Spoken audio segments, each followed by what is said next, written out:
The Coalition's Millennial Strategic Summit took place aboard the Galactic Nexus, a massive space station constructed from the remnants of a hollow asteroid.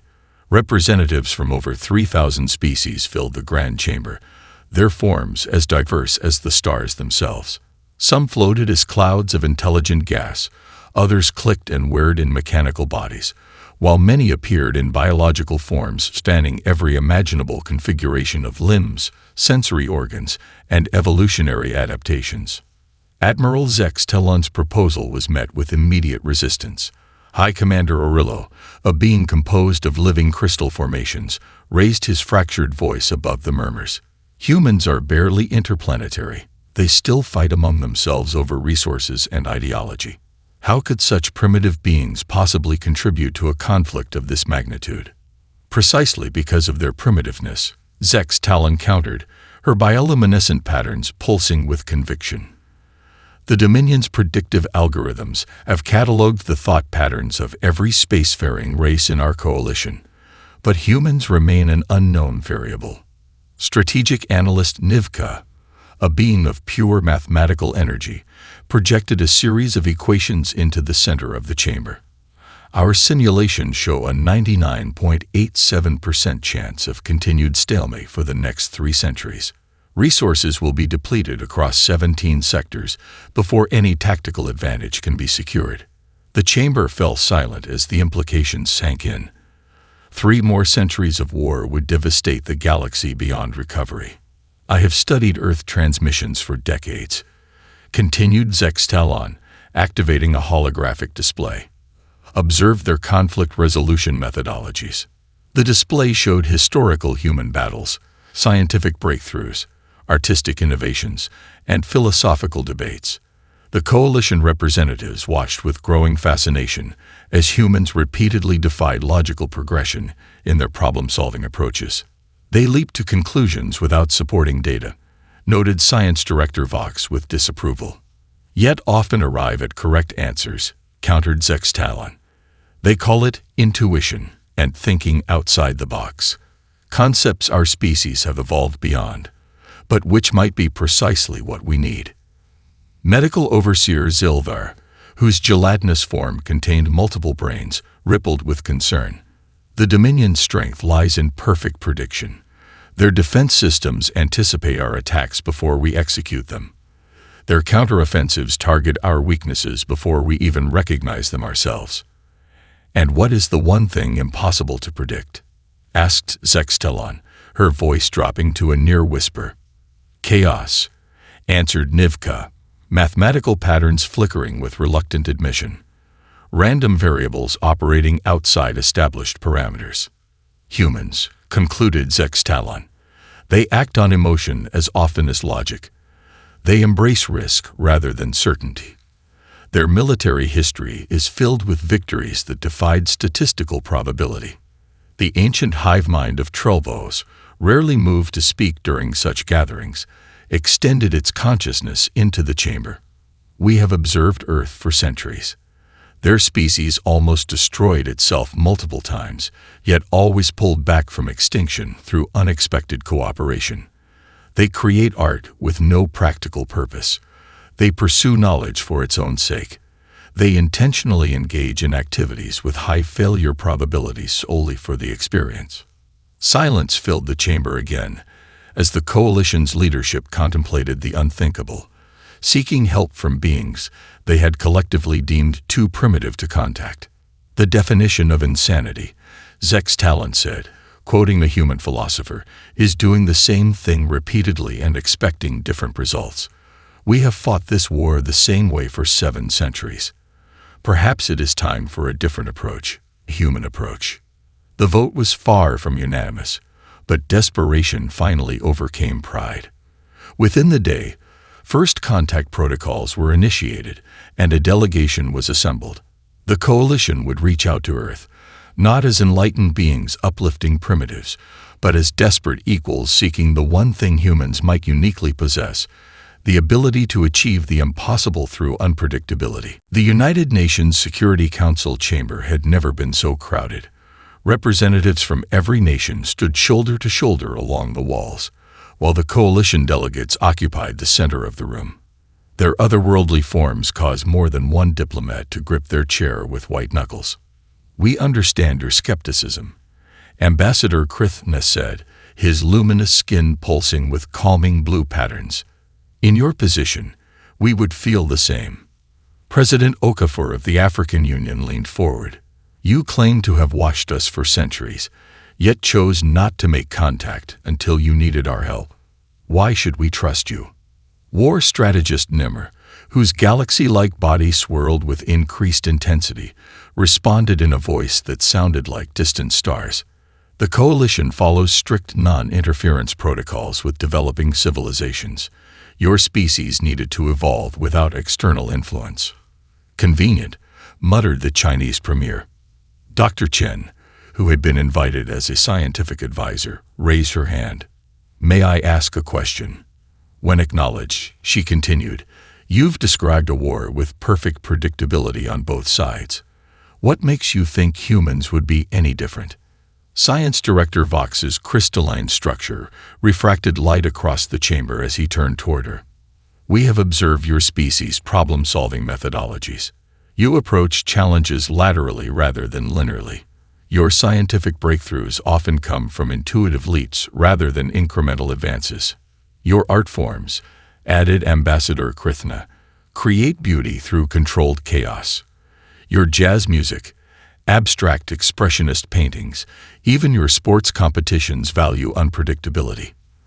The Dominion cannot compute what it cannot predict." Outside the UN building, crowds gathered behind police barricades, their faces upturned to the enormous coalition vessel hovering silently above Manhattan. News channels broadcast continuous coverage, religious leaders offered varied interpretations, and social media exploded with everything from welcome messages to conspiracy theories. Inside the chamber, the Secretary General called for order as debate intensified. "What exactly would humanity's role be in this conflict?" asked the Russian president, his voice cutting through the commotion.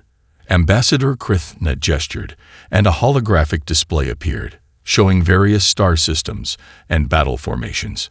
"We need human strategic advisors to develop approaches the Dominion cannot anticipate. We need your scientists to examine our technologies with fresh perspectives. We do not ask you to fight our battles. We ask you to help us think differently." Military leaders from various nations exchanged glances. General Hashimoto of Japan spoke up. "You possess technologies centuries beyond ours, yet claim our primitive thinking is valuable. This seems contradictory." "Advanced technology follows predictable optimization paths," war strategist Nimr explained, galaxy body dimming slightly. "The Dominion and Coalition reached similar technological solutions independently because mathematics and physics dictate optimal approaches. But strategy, creativity, intuition, these do not follow universal laws." Dr. Chen had been quietly examining the data tablets the Coalition had provided. She stood suddenly, drawing attention. "Their claims are verifiable. These energy signatures match anomalous readings my lab detected 3 years ago. And their description of Dominion technology. It's consistent with theoretical models we've only begun to explore." The room fell silent as the implications settled. Humanity was being offered a seat at a galactic table, not as junior partners, but as valued contributors with a unique cognitive approach. The Secretary General straightened her shoulders. "We will need time to verify all information and consult with our peoples. Until then, we request that your delegation remain as our guests." Ambassador Krithna's skin flickered with what appeared to be relief. "We understand. But I must emphasize, time is not abundant. The Dominion has begun systematically destroying habitable worlds to deprive the Coalition of resources. If they prevail, Earth will eventually face the same fate." As the meeting adjourned, Dr. Chen found herself walking alongside Science Director Vox. "If humanity agrees to help," she asked quietly, "what happens after the war?" The crystalline being's voice softened. "Then, Dr. Chen, the real journey begins. The stars would finally be yours. An impromptu war room had been established in the basement of the Pentagon, where coalition data terminals sat incongruously next to whiteboards covered in human handwriting. Military strategists from a dozen nations worked alongside civilian scientists, their traditional rivalries forgotten in the face of a galactic threat. Colonel Winters circled the holographic display of the Dominion defense grid for the 20th time, muttering calculations under her breath. The coalition's war strategist Nimmer observed with his galaxy-like form, swirling in patterns that suggested confusion. "You've been examining the same formation for 6 hours," Nimmer noted. "Our strategic computers analyzed it for decades and found no exploitable weaknesses." Winters didn't look up. "That's because your computers think like the Dominion's computers." She pointed to a seemingly random point in the formation. "Look here, and here, and here." Her finger jabbed at 3 different locations. "What do you see?" Nimmer's form contracted slightly. "Perfect geometric spacing. Optimal defensive coverage." "Too perfect," Winters insisted. "There's a rhythm to it. A pattern so deeply ingrained that it's become instinct. Do you know what Earth predators exploit when hunting herd animals?" "Predictable movement patterns," answered Nimmer, his starry form brightening with sudden understanding. Across the room, Dr. Chen was working with her team, examining samples of Dominion technology the Coalition had provided. She held up a small communication device, its exotic materials glimmering under the laboratory lights. "They've completely bypassed traditional electromagnetic wave communication," she explained to Ambassador Krithna. "This relies entirely on quantum entanglement, instantaneous transmission regardless of distance." "Yes," confirmed Krithna. "All advanced civilizations eventually discover this is the optimal communication method." Chen smiled. "But that's just it. You've all evolved along the same technological path. You've forgotten alternatives because they seem primitive by comparison." She held up a piece of iron ore. "This contains impurities that, when properly aligned at the quantum level, create interference patterns that disrupt entanglement fields." Ambassador Krithna's luminous skin flickered with shock. "Such simple materials could affect our communications." "Not just affect," Chen corrected, "completely disrupt. Your civilization advanced beyond using these basic elements eons ago. You've forgotten their properties, like an advanced mathematician who's forgotten how to count on their fingers." In the center of the room, a group of engineers had disassembled a Dominion shield generator. Captain Rodriguez, a communications specialist, pointed to its power distribution system. "They're using a perfectly balanced energy distribution network," he explained to Science Director Vox. "Each node activates precisely 0.32 seconds after receiving a signal from the central processor." "Yes," confirmed Vox. "Perfect efficiency. Perfect predictability," corrected Rodriguez. "If we send precisely timed pulses to trick certain nodes into activating early, we create cascading failures throughout the entire system." The coalition representatives gathered around the central table as humans from different specialties presented their findings. Admiral Zext, Talon's bioluminescent patterns flickered with growing excitement. "In 7 centuries, we never considered these approaches," she admitted. "We evolved beyond such imperfections." "That's your problem," Colonel Winters said, spreading out paper maps alongside the holographic displays. "You've all been playing multidimensional chess against each other, with perfect strategy. Humans still play poker. We bluff. We take risks. We embrace chaos as a strategy." Dr. Chen joined them, carrying her prototype quantum disruptor, a seemingly primitive device containing Earth minerals arranged in specific patterns. "The Dominion expects perfect, logical responses. We'll give them beautiful imperfection instead." As the impromptu team continued working, something remarkable happened. The coalition representatives began thinking differently. They started questioning assumptions they'd held for millennia. They began to appreciate the elegant simplicity of human approaches. "How soon can we implement these strategies?" asked Ambassador Krithna, his skin now pulsing with anticipation.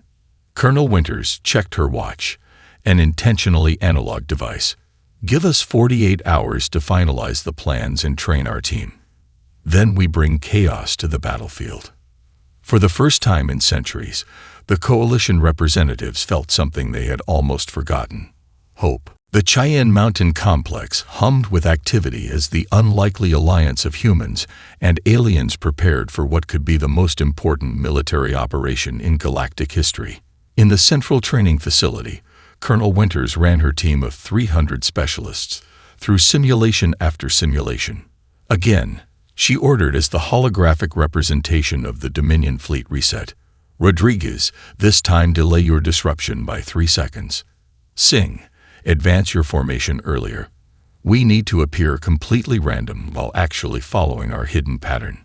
Admiral Zex Talon observed from the sidelines, her bioluminescent patterns shifting between concern and fascination. Your people train differently than ours, she noted to General Hayashi, who stood beside her. Coalition forces would run the exact same simulation thousands of times until achieving perfect execution.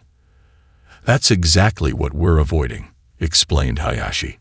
We're intentionally varying each run, forcing our people to adapt in real time. The moment we develop rigid patterns, we become predictable. In the adjacent laboratory, Dr. Chen supervised the production of what they dubbed chaos disruptors. Deceptively simple devices containing Earth minerals arranged in configurations that would interfere with Dominion quantum systems. These disruptors shouldn't work, admitted Science Director Vox, his crystalline form vibrating with what seemed like disbelief. By all established quantum theory, such primitive materials should have no effect on advanced entanglement fields. That's why they will work, Chen replied, carefully calibrating another device. The Dominion systems are designed to counter sophisticated attacks. These are too simple, too primitive to be recognized as threats until it's too late. Meanwhile, in the strategy room, a team of human game theorists, mathematicians, and military historians worked with coalition tacticians to develop what they called anti-logic battle plans. The key, explained Dr. Patel, a game theory specialist, is to make moves that appear irrational but serve hidden purposes. Like a chess master sacrificing a queen to force a specific response, except we're operating with moves that no conventional strategic algorithm would even consider valid. Coalition strategic analyst Nivka's mathematical form pulsed with reluctant admiration. Your species embraces such high-risk approaches. Coalition commanders would never approve strategies with such low probability thresholds. That's our advantage, replied Captain Lee, pointing to their battle plan. The Dominion won't defend against these maneuvers because their algorithms will calculate them as too inefficient or irrational to attempt. As launch day approached, Colonel Winters gathered her team for final briefings. The 300 human specialists, drawn from military, scientific, and even artistic backgrounds, sat before her, each chosen for their ability to think unconventionally. The Coalition and Dominion have been locked in perfect, predictable warfare for centuries, she told them. Our job is to introduce the unexpected, the beautiful chaos that makes humanity unique. Each of you has a specific role that might seem disconnected from the others, but together we create a pattern too complex and too irrational for the Dominion's predictive systems to map. She activated a display showing their positions aboard Coalition vessels. Will be spread throughout the fleet, each implementing your part of Operation Rolling Chaos at precisely the moment indicated in your individual briefings. No two of you have identical instructions, and that's intentional. Admiral Zex Talon stepped forward, her usual stoic demeanor softened. For 7 centuries, we fought with perfect logic against an enemy of perfect logic. My species has lived and died through this entire conflict, generations born and perishing with no end in sight. You offer something we had forgotten: the power of unpredictability. As the human team made final preparations, Dr. Chen approached Colonel Winters. The Coalition's AI still calculates our chance of success at nearly 0, she said quietly. Winters smiled, checking her analog watch one last time. Then we're right on schedule. Humanity has always achieved its greatest victories when the odds said it was impossible. The combined human coalition force boarded their vessels under the cover of darkness. Operation Rolling Chaos was about to introduce the galaxy to a very human concept, winning against impossible odds through sheer unpredictability. The Eternal Vigilance emerged from hyperspace with a ripple of distorted reality, its massive form gleaming against the backdrop of distant stars. Behind it, the remainder of the coalition fleet followed in a deliberately irregular formation, the first element of the human strategy already in play. On the command deck, Colonel Winters stood beside Admiral Zex Talon, watching as the Dominion Armada remained in its perfect geometric pattern, tens of thousands of ships arranged with mathematical precision. "They're confused?" Winters observed, noting the lack of immediate response. "Their algorithms are trying to make sense of our approach vector. We've never presented an asymmetrical front before," confirmed Zex Talon, her scales shifting color with anticipation. Coalition doctrine has always favored balanced formations. Throughout the coalition fleet, human operators took their positions. Each had memorized their specific role and timing, carrying paper instructions that couldn't be hacked or intercepted. Dr. Chen supervised the activation of the first wave of quantum disruptors, primitive-looking devices that had been strategically placed near critical communication nodes. "Status reports coming in," announced a coalition communications officer, their tentacled appendages moving rapidly across holographic interfaces. Dominion vessels are initiating standard threat assessment protocols. Lieutenant Diaz, monitoring Dominion communication frequencies, looked up from her equipment. They're broadcasting in predictable patterns, exactly as expected. Their command ships are requesting threat analysis from their predictive engines. The tension on the bridge was palpable as both humans and aliens awaited the Dominion's response. Coalition officers, accustomed to centuries of identical battle openings, watched in fascination as the human strategy unfolded. "The disruptors are functioning exactly as Dr. Chen predicted," reported Science Director Vox, his crystalline form vibrating with excitement. "Dominion short-range quantum communications are experiencing unexpected interference." Colonel Winters activated the fleet-wide communication system. "All human operators, initiate Phase 1 of Operation Rolling Chaos. Coalition vessels, maintain your current positions regardless of seemingly erratic movements from neighboring ships." Across the coalition fleet, human specialists began implementing their individual instructions. Some vessels abruptly changed speed, others briefly powered down non-essential systems, while others broadcast fragments of Earth music on open channels. To any observer, particularly the Dominion's predictive algorithms, the coalition fleet appeared to be experiencing multiple system failures simultaneously. "They're responding," announced Lieutenant Diaz. "Dominion vessels are adjusting their formation to counter what they perceive as technical malfunctions." "Perfect," Winters smiled. "They're interpreting chaos as error rather than strategy." On the massive view screen, the Dominion fleet shifted into a new formation designed to exploit weaknesses in disabled vessels, exactly as the human team had predicted they would. War strategist Nimmer's galaxy-like form pulsed with increasing brightness. "Remarkable. They've moved precisely according to standard Dominion protocol for confronting damaged adversaries, which means they've just abandoned their most defensible formation," Colonel Winters pointed out. "They've sacrificed optimal positioning to exploit perceived weakness." Throughout the Dominion fleet, command ships began detecting unusual fluctuations in their quantum communication networks.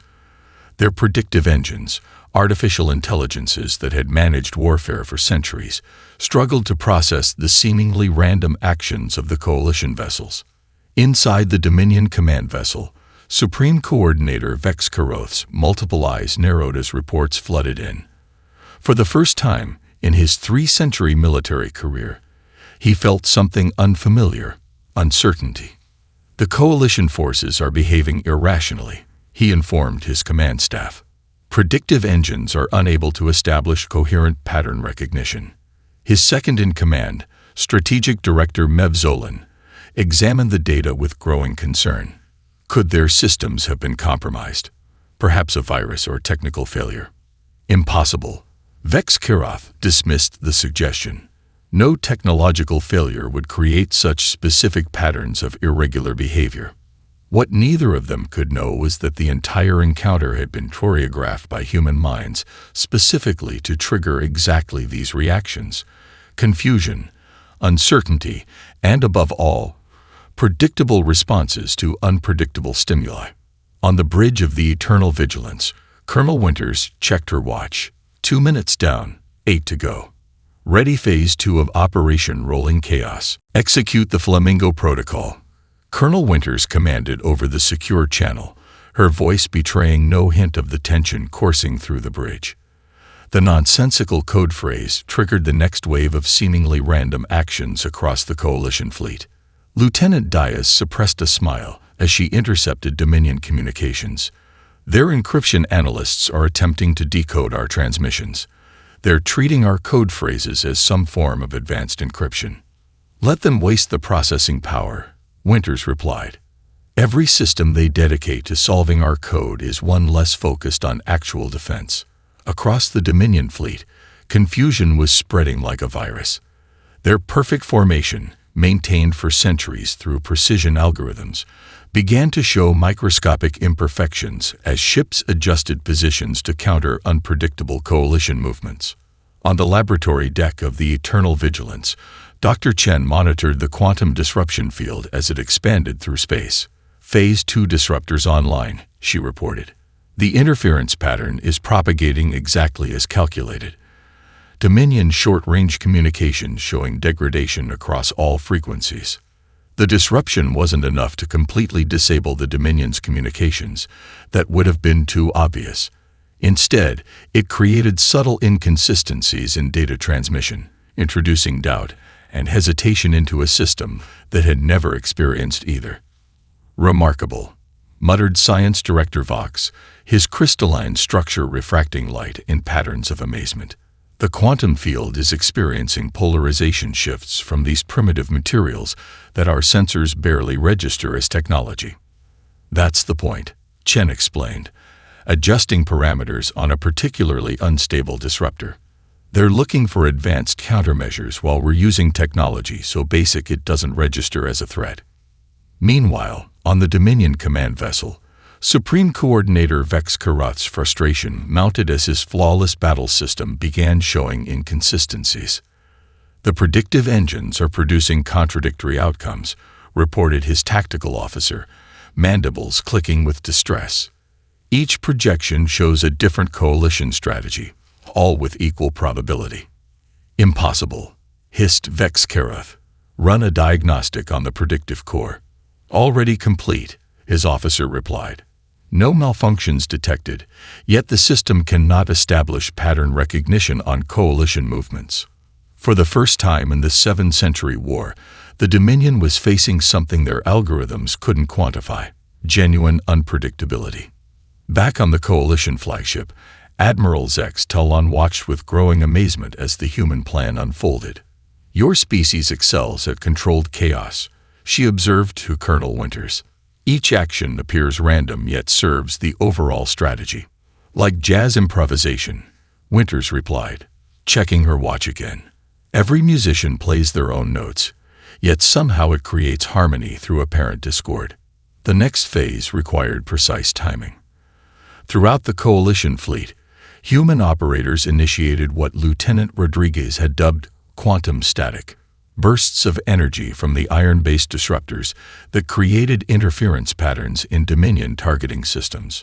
Dominion vessels are adjusting shields to counter what they perceive as weapons fire, reported a Coalition tactical officer. Perfect. Winters nodded. They're reinforcing against traditional attacks while leaving themselves vulnerable to our actual approach. The beauty of the human strategy wasn't that it relied on superior technology or overwhelming force. It exploited the Dominion's own perfection against them. Every Dominion response followed logical protocols established over centuries of warfare, making them paradoxically predictable in their attempt to counter unpredictability. On secure channels, human operators shared brief updates using their seemingly nonsensical code phrases. "The Penguin has found its umbrella," reported Lieutenant Singh from a forward vessel, indicating that the Dominion's targeting systems were now focusing on decoy emissions. "The orchestra is tuning," added Captain Nakamura from the fleet's port flank, confirming that Dominion shield harmonics were adjusting to predicted frequencies that the Coalition had no intention of using. Colonel Winters allowed herself a small smile. 6 minutes into the operation, and everything was proceeding exactly according to their chaotic plan. The Dominion, with all its computational power and military might, was being systematically misdirected by 300 humans armed with little more than unpredictability and primitive technology. "Begin final countdown for Phase 3, she ordered. "The genuine assault begins in exactly 90 seconds. "Execute Starling maneuver," Colonel Winters commanded at precisely the 8-minute mark. Across the Coalition fleet, human operators simultaneously activated what appeared to be completely contradictory protocols. Some vessels surged forward while others reversed course.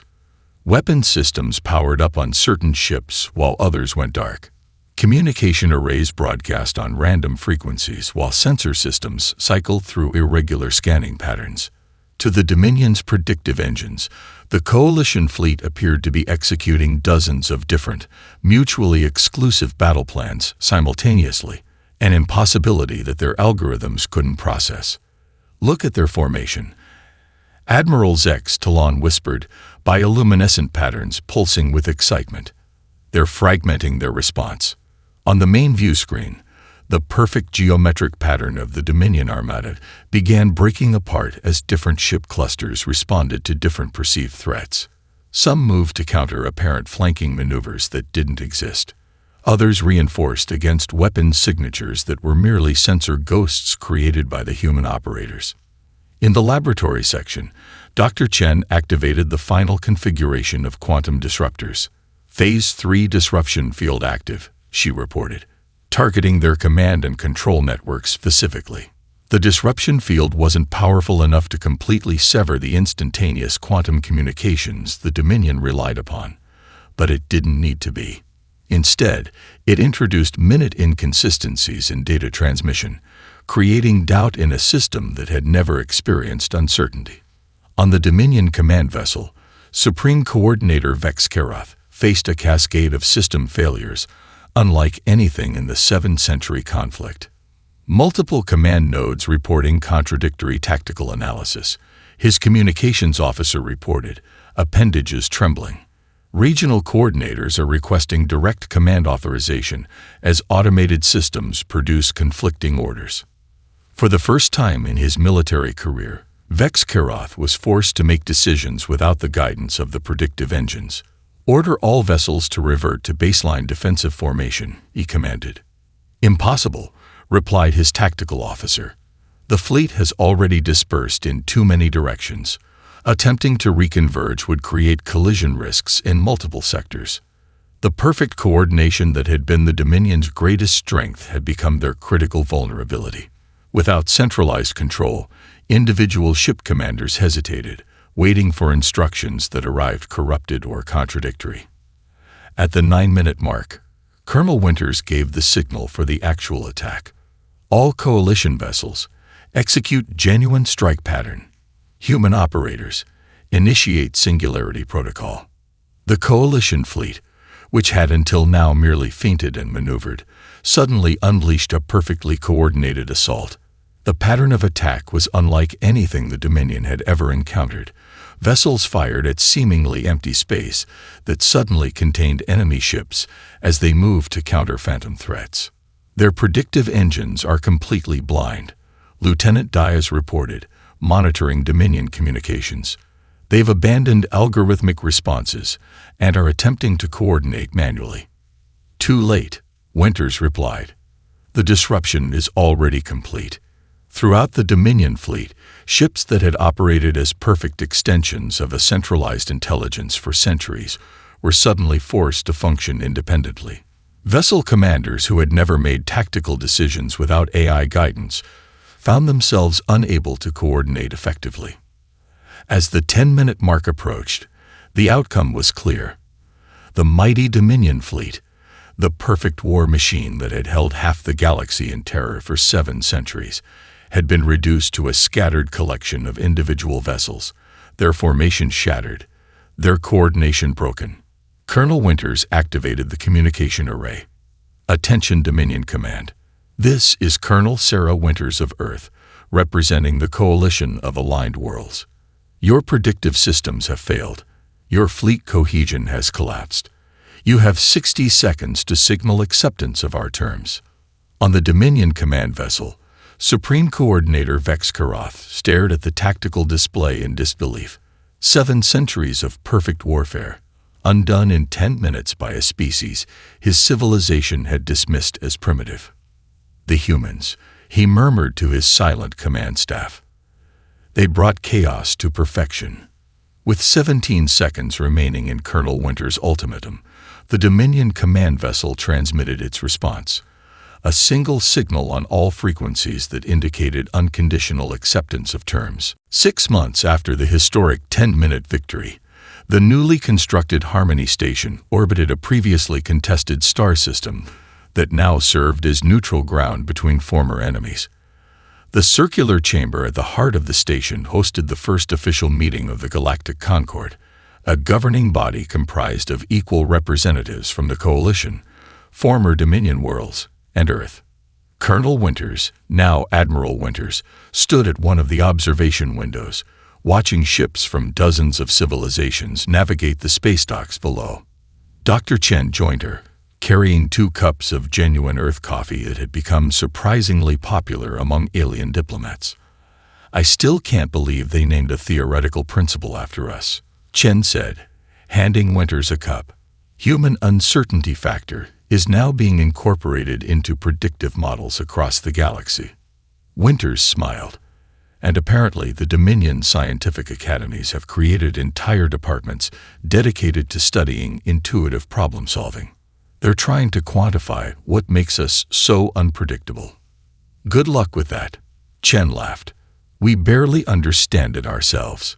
Across the chamber, former Supreme Coordinator Vex Karoth, now Chief Representative of the Reformed Dominion, was deep in conversation with Ambassador Krithna.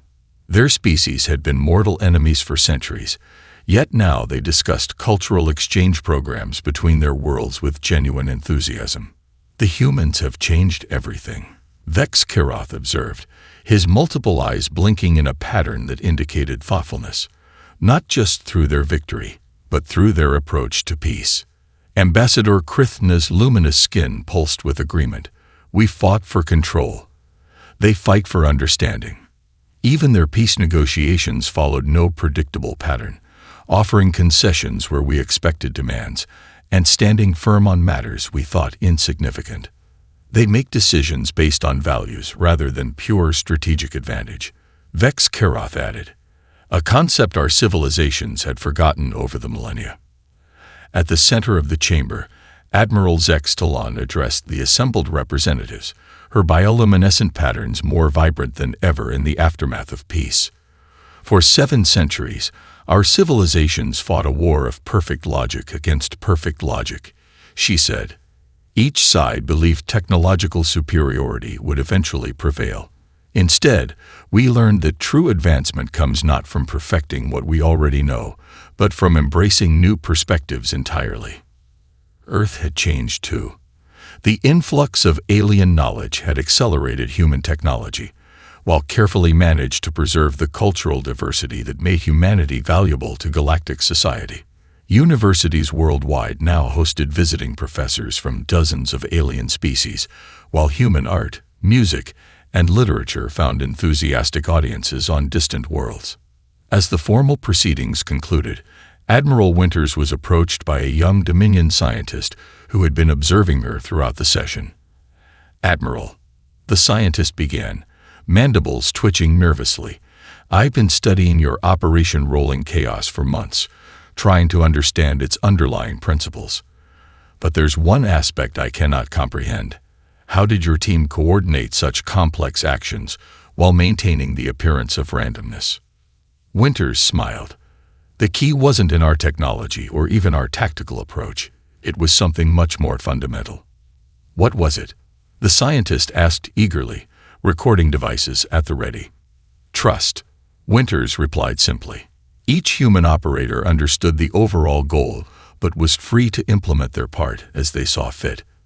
We trusted each other to be unpredictable, in predictable ways. The concept seemed to both confuse and fascinate the Dominion scientist, whose species had relied on perfect hierarchical control for millennia. As the gathering dispersed, Winters rejoined Dr. Chen at the observation window. Below them, Earth's first dedicated diplomatic vessel was preparing to depart for a goodwill tour of former Dominion worlds. Did you ever imagine this outcome when we first met the coalition representatives in your lab? Winters asked.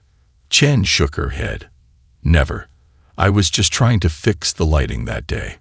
She paused, watching the stars beyond the station. Do you think we've lost something, becoming part of this galactic community so quickly? I don't think so, Winters replied thoughtfully. The galaxy doesn't need us to become like them. They need us to remain exactly what we are, beautifully, unpredictably human.